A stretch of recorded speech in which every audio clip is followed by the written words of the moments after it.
I'm Rockagoth, and this is part 7 of this Aether Iron playthrough. We've been through a lot, and there are more questions, but I hope we get some more answers as we continue. Let's get into it and take a look at what happened last time. Previously, we left off with Gia and Nelly seeming to hang off the edge of the world. Gia was reminiscing about her Zeo and how he taught her to skip stones across the sky. Gia taught Nelly everything she knows, and Nelly caught on pretty quickly. After we were done, we had the unpleasant task ahead of us, going back to the hole and back to Cress. But on our way, we were accosted by Tobias Dufresne. We got some answers to our questions about who took Gia's car, who got Nelly's papers, and what Tobias's business was with Nelly. In the end, we were able to get away from Tobias and make it back to the hole. We met up with Cress and had a talk. She saw that we didn't come back with the car. Cress finally got to meet Nelly. Nelly was asking way too many questions. Gia had reiterated her need for some cash and some jobs, so Cress made her an offer she couldn't refuse. It was a mission to break some Aetherians out of the tomb. Gia was a bit taken aback. Cress reiterated they had a sponsor paying for it. They needed to do this. Gia really couldn't say no. Nelly really was itching to get to the well, and danger be damned, she was going to get there one way or another. So instead of letting her go off on her own, Gia decides to take her. But on the way to the well, we get caught up in an aether storm, and one of our weapons gets ripped off of the car and blows away. We see it in the distance. We come to an uncomfortably quiet neighborhood. We went looking for our weapon. We started searching this house and we found it. Nelly, being curious, had to go look around the house. We came face to face with the wasting, and it probably ravaged this whole neighborhood. The way the wasting is described, it sounds like some kind of radiation poisoning. It damages any kind of living cell, and Nelly has suspicions the Aether well is causing that. Her experiments are really important. Right now, we're on our way to the rig so that Nelly can do her experiments. I hope you have a cozy pet. I hope you have some snacks and something fun to drink, because we're gonna continue.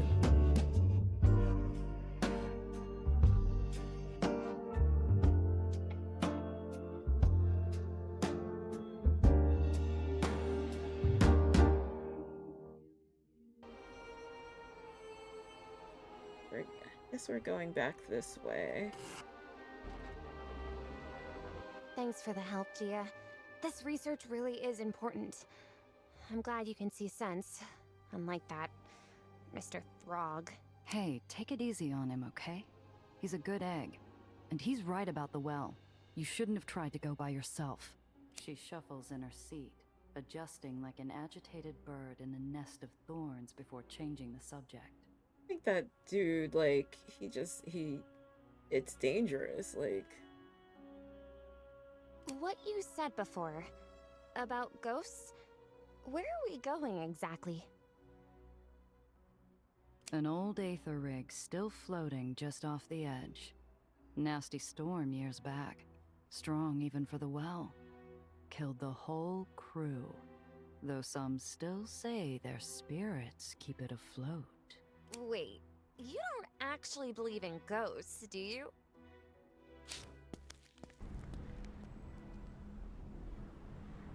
Oh, it looks so cool.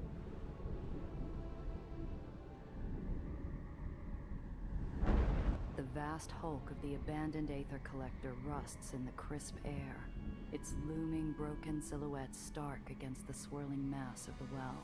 They're not just scientifically possible, Gia. What do I have to say to prove to you? Shh! What was that? Lights in the mist, forms in the dark, and sounds in the silence. Science be damned. I can feel the dead. They're here. And she got into her own head, huh? Oh, please. There's nothing out there, Gia. The place is coming apart. Those sounds were just... She sees it first, and I follow her line of sight where the fog pools heaviest in the gloom. There, from within the creaking metal and whispering winds, a specter appears. You should not be here. I thought he was about to say, "You shall not pass." Because that would have been funny. Alright. Big Daddy. From BioShock.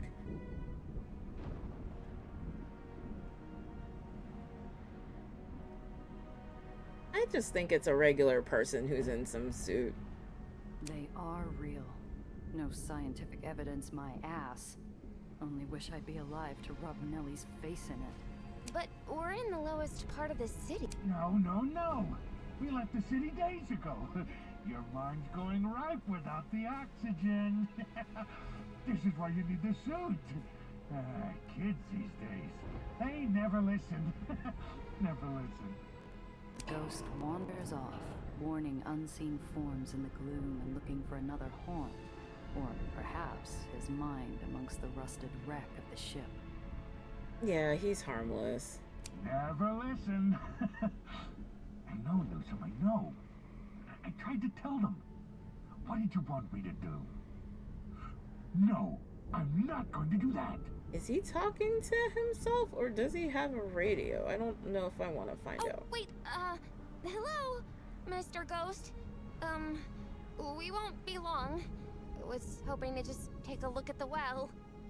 Ghost? Oh no! Name's Roscoe, Chief Ballasman here on the Chamberlain. And please, take all the time you need. Newsom and the others appreciate having prettier faces than mine around. I can't believe you thought he was actually a ghost. He's just an old Derrickman in a high-altitude suit. I'm still not convinced. Yeah, Gia got into her own head. Now come on, let's get things set up.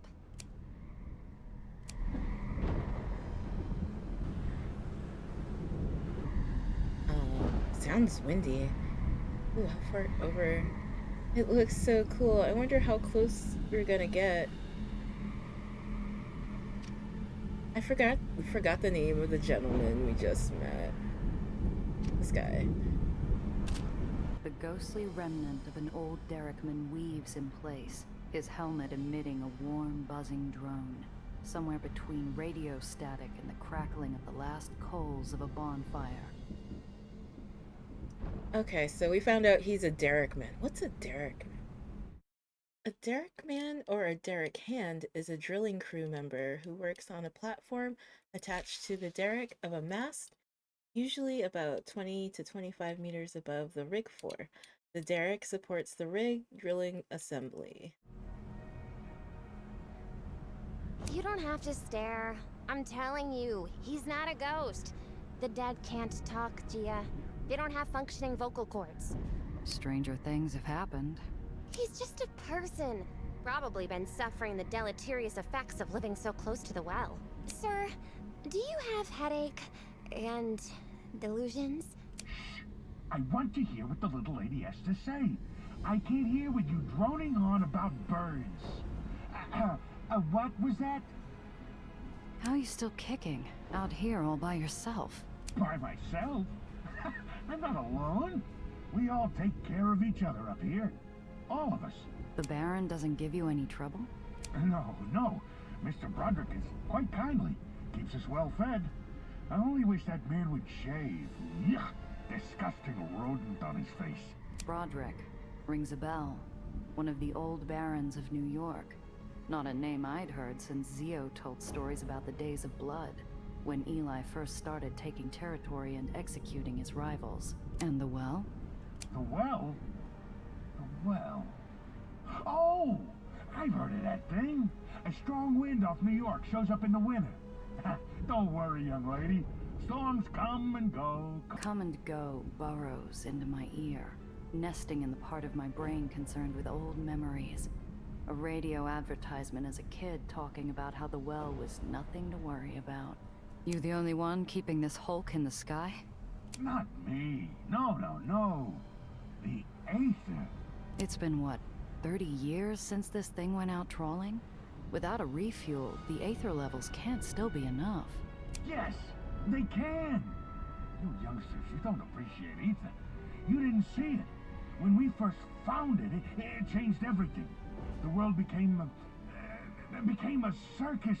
A magical circus. It's amusing, at least for the first few minutes, hearing the old man talk about how the world changed, how circuses changed. But I don't have all day. And as for zebras... Oh, you're right. You're right. You didn't ask about zebras. You wanted to know about vacuums. Madonna, help me. You see, this old rig, she's just one big vacuum. Collects Aether even when she's sitting still.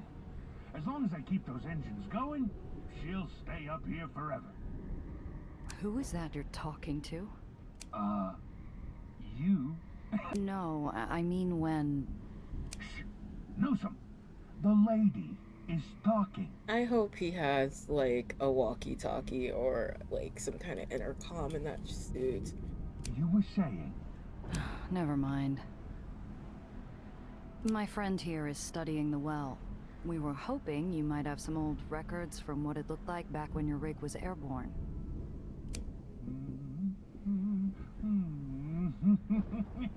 Yes! Well, I was quite the dancer in my day. A real aficionado of the old ragtime. Of course, it was new back when I was on the prowl. Why are we talking to this guy? Pardon? Oh, don't worry. I don't have any dance left in me. But I still have a few of the old records left. Ooh, bingo. The man trudges to a small alcove made of detritus and rust, pulling out a box of records, most falling apart due to the moisture. Oh no. I'm guessing we can probably give this to Crust to kind of make up for what happened to the car. Here, this one should still work. I hope you enjoy. You look like quite the dancer. Quite the dancer. That's awesome. Okay, that's great. I guess it's time to leave. Thanks. This has been very, illuminating. Anytime, youngster. You've been a wonderful student. You make me feel like a proud papa. Let's see what's around My here. childhood superstition looms above like a meteorite, frozen in space, but always on the brink of crashing to the Earth. Maybe there is something to what the scientist is saying. Maybe it's memories of old stories, or the rusted corpse we're standing on, but the door strikes me with a dread reserved for a coffin lid. Who knows what ghosts lie sealed behind it?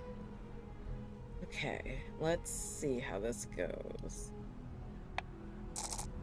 Your fingers crossed. Ooh. Aw, hell. I never back down from checking the closet for monsters. I get out my lockpicks.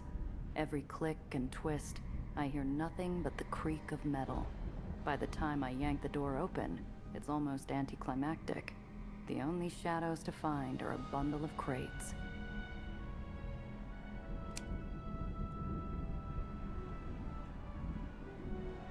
Can I have dropped these off at home? Oh, I forgot about Cress. I forgot that Cress is kind of with us. Okay, good. Let me upgrade these guys while we're at it. Which one did we just have? We had this Phantom one, right? Let me just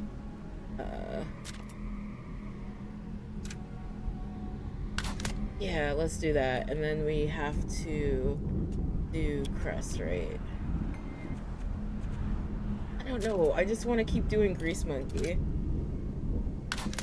Alright, cool.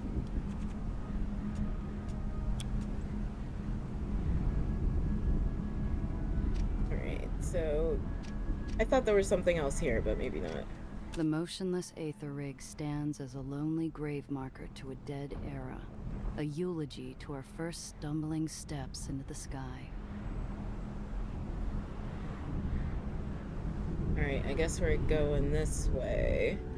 What do we have in our inventory? Okay. Show us vehicles. Yes, Honeybee and Cress's flatbed. Oh, cool. Oh, she's got trunk storage. Thank you. Oh, thank God. That feels so much better. Too bad I can't go back and go back and get the stuff I had to leave. Oh well. Go back. Strange how Nellie seems so afraid of the thing. It's really no different than the sun or the moon. It just exists.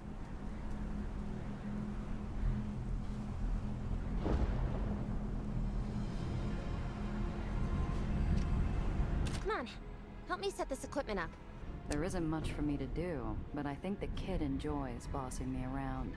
Her self-satisfied smugness reminds me of how I felt when I first called my father William as a child. Oh, snap. There. And can you move this? Now, these over there.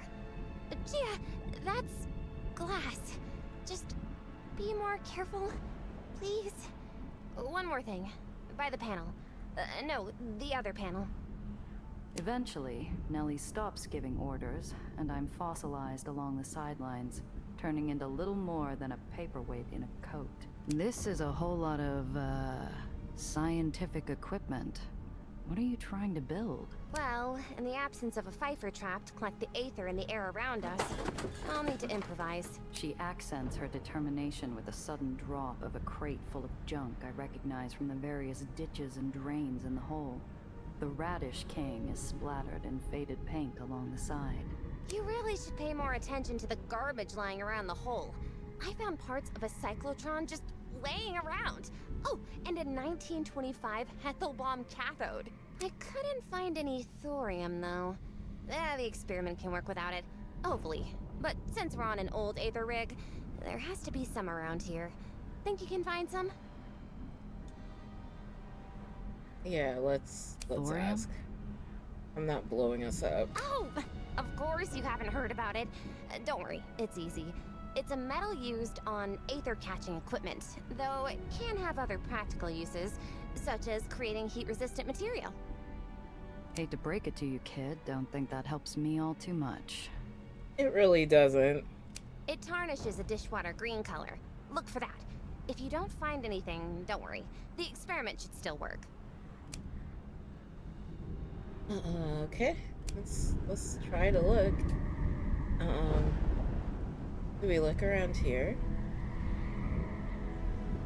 I mean, we've already been over here.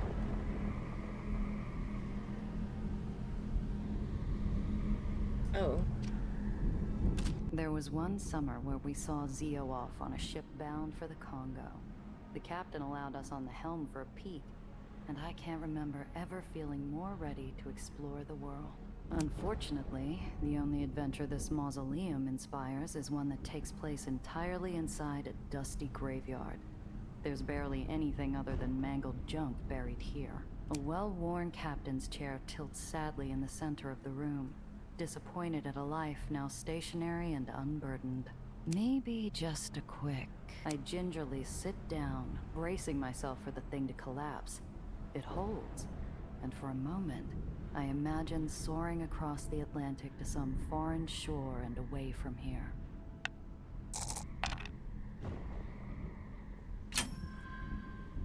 Hidden under an old coat that has lent its life supporting generations of moths, I find a beat-up spyglass with a cracked lens.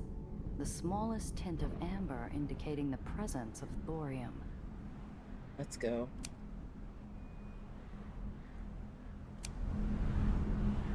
But what's this?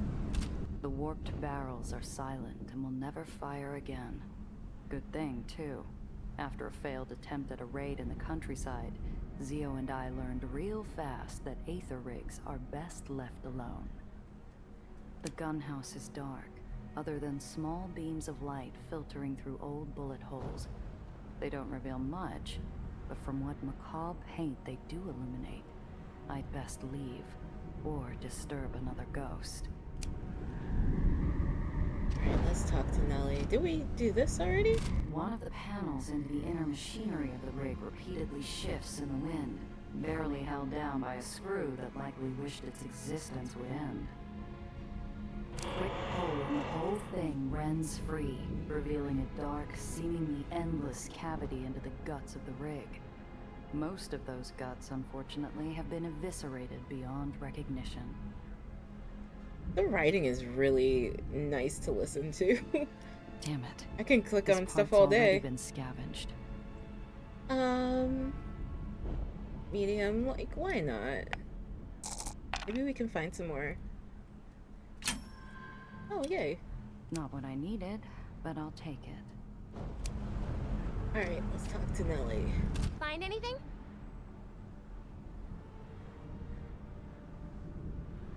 Why would I tell her there isn't any? Like, can I sell it? Yeah, here. Not gonna do that. What do you think? Maybe you should be calling me Doc from now on. Oh, you found some! That's perfect! With fast hands, the kid gets to work, bending, breaking, and binding her crate of junk with the small amount of thorium I was able to find. Is that... It's not a real Pfeiffer trap, but it's close. It will help measure the amount of naturally occurring Aether in the air. I should be able to compare the data with Lorenzo's Aether constant to see what local saturation looks like.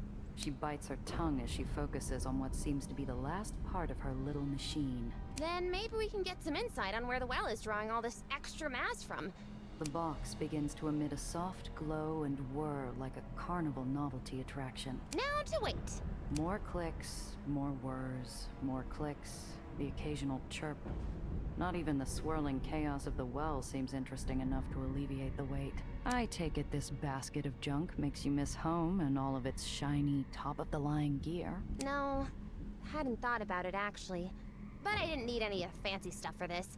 This is just, well... She holds out her hands as if presenting her little machine like a talented, ball-juggling seal on a circus stage. This is just... simple. Simple?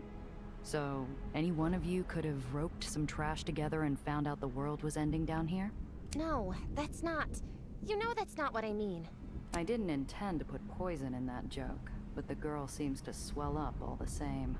I don't know why no one's caught it. They should have. I should have. But I'm here now. You don't have to bring up that I'm from the Heights every time. I don't know. I think there's more going on than seems. Because somebody must know about it. I think hopefully we'll find out. I don't know, that's my conspiracy theory. I think we definitely, there's somebody who knows what's going on, and you know, I feel like Nellie's the kind of person to like tell people because she doesn't want anybody to get hurt. But you know, some people who are for profit don't care about that. So I don't know. Hopefully I'm wrong. Because you know, it'd be nice to be proved wrong, because that's horrible, but maybe I'm just that jaded. Anyway, let's get back into it. Okay. Was just teasing you, kid. I know you care. Glad he's keeping his distance. Makes me uneasy, him roaming about. I lob my eyes and chin towards the muttering man in a high-altitude suit. I'm not discreet, but I don't think he'd notice if I threw a rotten tomato at him. Poor man. He has to have the wasting under all those layers. No wonder he's seeing things. He has to be in so much pain. After all this time, he'd be dead. That head would be bright blue, for starters. You know what would be pretty cool? Because, like, I know I talked about a prequel with, like, Gia and Cress together to see how their relationship blossomed the way it did. But also, I would love to see Nellie's, like, story before she got here. Because I feel like it would really counterbalance the life that that Gia and Cress probably had. And it would kind of give us a bit of insight into like why Nellie thinks the way she does and why she treats everybody around her the way she does. Like, I would just like to see like how, just kind of like where she came from and where her perspectives come from. because she's pretty interesting too. It's just like, you know, she's so curious, but like she probably reached the edge of where her curiosity could get her, because she's gotten too curious and it's clashing with something that's bigger than her curiosity. So, um, I think, yeah, I think this story is really interesting. I'm really I don't know where we're going next, but yeah, I really like Nellie, even though she's so innocent. There is something about that. Um, but she's like I'm imagining, like, we don't really know, but I feel like Gia's a bit more mature, and I don't know if that's just age. It's probably experience more than age.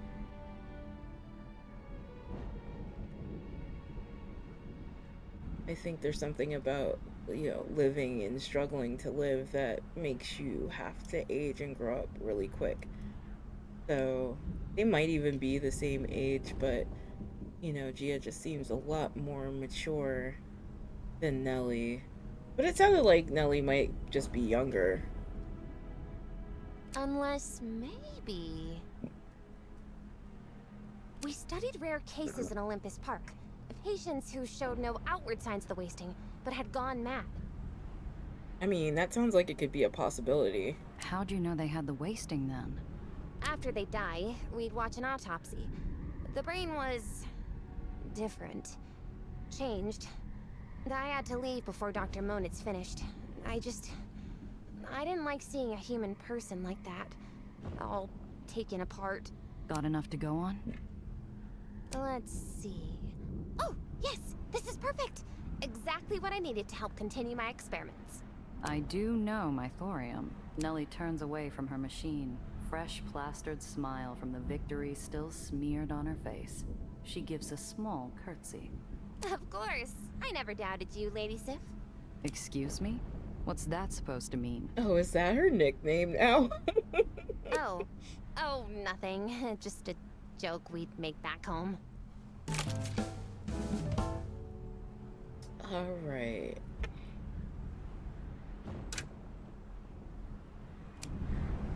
All right, where are we headed next? Oh, it looks like we have a whole bunch of stuff highlighted.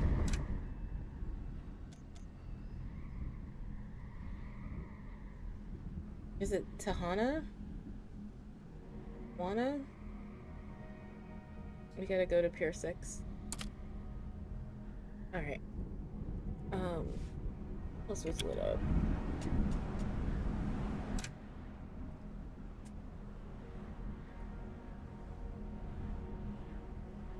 Oh, where'd this come from?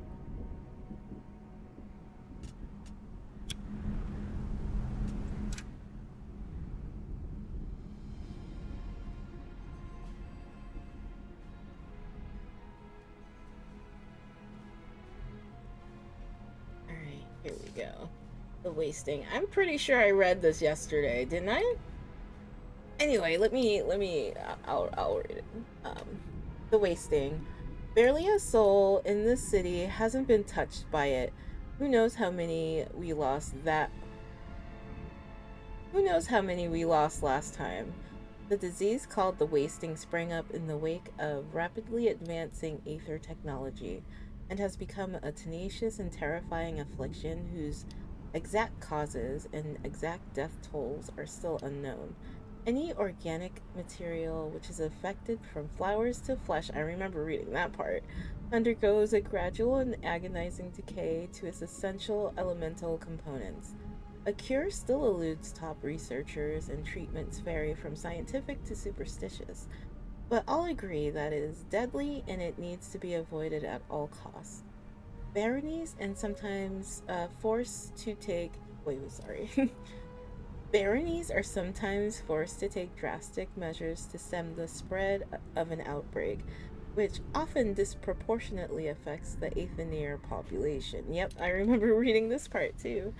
Gia met an elderly war veteran in White Street who was deemed unfit for duty when he and the other members of his unit contracted the disease. Without a place to call home, he now haunts the memorial site to a war for territory in which he barely got to participate. Alright. I don't think we had anything else, right? Ooh.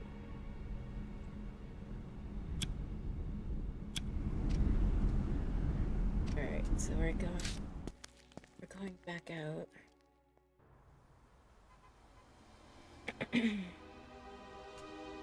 Alright, let's find out where we're supposed to go here. That's First Point Ferry. It's like Pier 6, right? I don't remember where Pier 6 was.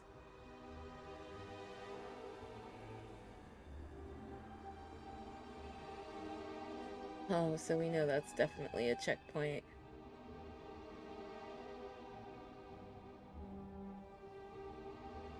Apparently. Alright, let's see. Where are we supposed to go?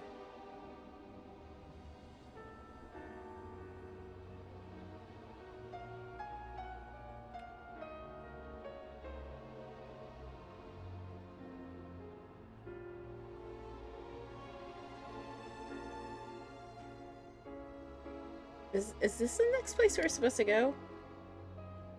I mean, that doesn't seem like a pier. Let's just go here, I guess.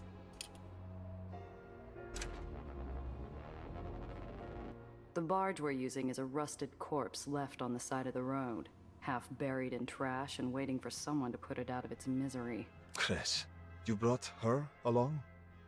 Watch your tone, Alex. She does good work. You even said so. One good deed means little. I hope you're right about her. You know I can hear you, right? Ugh, don't mind him. Hi, honey. It's good to see you again. We ready to go? Here. Grab this morning. Plates, tags, all good. Had the permission papers drafted in the archive. Should pass at a glance. You two are a long way from home. How'd you get roped into this? We need to do something. This is how we make things better. His wife's earnest response freezes the snide remark lurking on his tongue. They do the same for us. Even if not, they don't deserve to be there. Simple as that. How'd you nick a whole barge out of White Street? We took it off a driver who parks near the free home. He likes a drink before his shift. He's still asleep. We finish this right, he'll never know the thing was gone.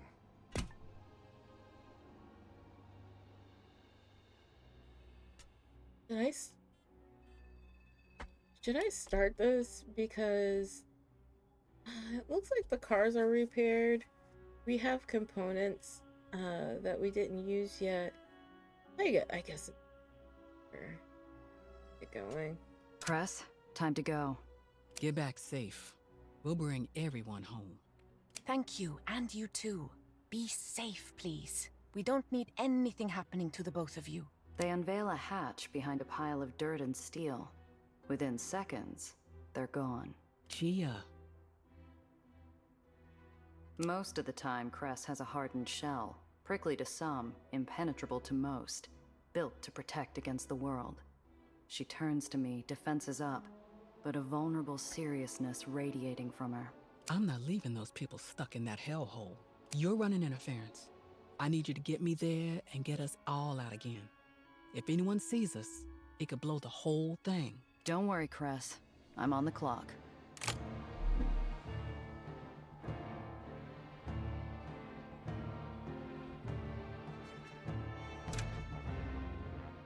I'd hoped for smooth sailing, but the lone guardsman up ahead poses a problem. He's bored, waving his gun around like a toy, looking for anything to make the night more exciting. He spots me. This kid looks 16. Damn it. I can see the barge moving up the ledge of the island, nearly within sight of the guard post. I have to keep the heat off us. Oh, well then.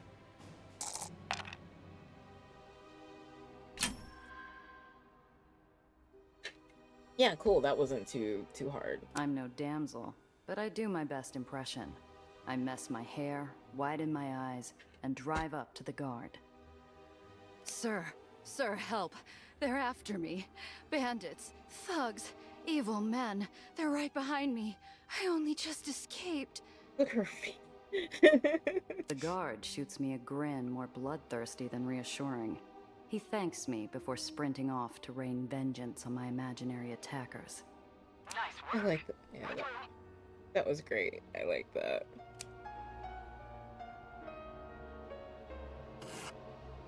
Alright, let's keep heading over here. Another one. A sudden inferno catches my eye. The glint of polished boots and oiled rifles reflect the devilish light as White Street thugs ransack a storefront on fire, its wares spilling into the street. Find the contraband! Find the traitor! A shopkeep steals away from a back window, carrying a bulging sack over his shoulder. His leg catches the sill, and he falls to his face. Guards are rounding the corner, seconds away from spotting him. Oh no, what am I gonna have to do? Cress, I might have to make a detour. What's wrong? I have to help someone. Won't take more than a minute. Don't you blow this, Chia. Yeah, I mean, I don't know if we should take this chance. Medium, easy, focus on the job. I think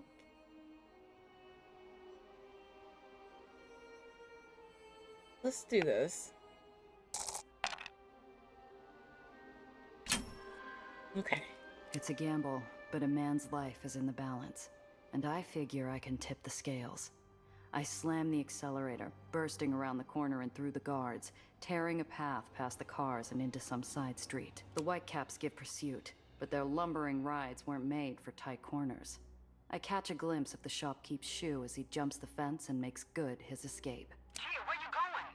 I got it under control. I shake my pursuers with a few clever switchbacks and downward dive before making it to where I started. A bundle sits nicely where the shopkeep had recently escaped. Well, would you look at that? Damn it, Chia. That was too close. I mean, I'm just warming up. I'm getting a warm-up in before we start. Not too shabby, I would say. I load my car onto the barge and take over at the helm. Garbage day has no exceptions in White Street. We arrive right on schedule and the guards wave us through without a second glance. An enormous inverted headstone. The tomb is a grave marker for hope. The only way out is down. Nothing and no one gets out, unless they're dropped to the earth thousands of feet below. What just fell out of there? Do they know people are below them? Like, there's just chutes that just like, well, maybe there isn't anything down there.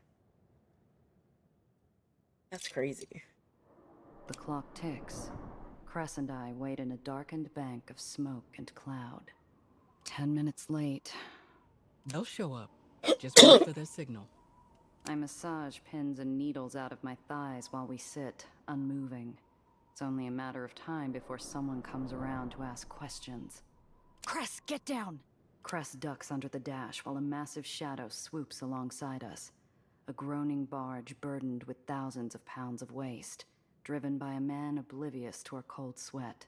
Hey there, slow day, huh? Yeah, just waking myself up. Hey, oh, I get it. Nobody's busting you for taking a 5. I was just taking a break myself. Mind if I join you? Something shines in the darkness behind him. The signal? My heart's in my ears as I figure out how to move the barge captain along. Get rid of him.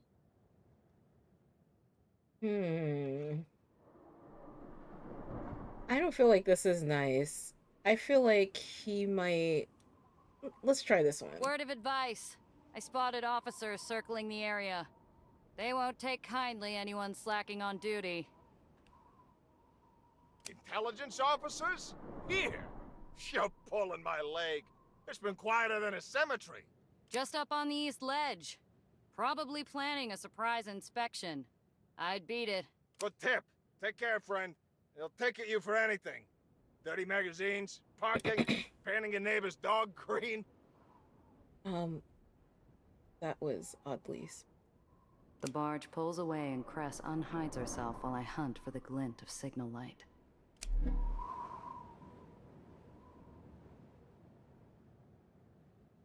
We got more stuff.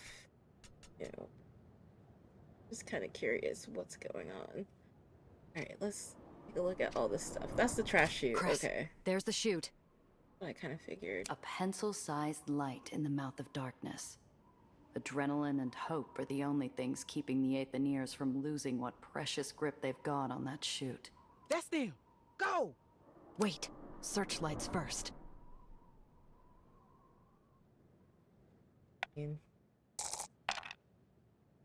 Oh. The barge squeaks by better than I'd expect, but it sways hard and slow. My stomach lurches as the back of the barge swings wide, dragging us into a spotlight. Man. My heart leaps to my ears, but there's no bell or siren. The observation booth remains still. I don't wait to wonder whether the guards saw us or not. I speed towards the chute. Hope they didn't see us. We pull up on the tomb and look up into the darkness like gravediggers plundering the ancient world. Except the weathered limbs, calloused fingers, and gaunt faces in this sarcophagus are very much alive, waiting for us with anxious vitality. Get in! On it! Lucy, help Owen down! I don't know how long they were clinging to the chute, but I hear relieved groans and shouts as several bodies thump onto the bed of the barge. Thank you, miss. Any later and we would have been grounded. Don't thank me yet. We still need to get clear. That's going better than expected. I feel like I just jinxed it. Cress, where are we heading? Far bank. Good job keeping them off us, Randazzo.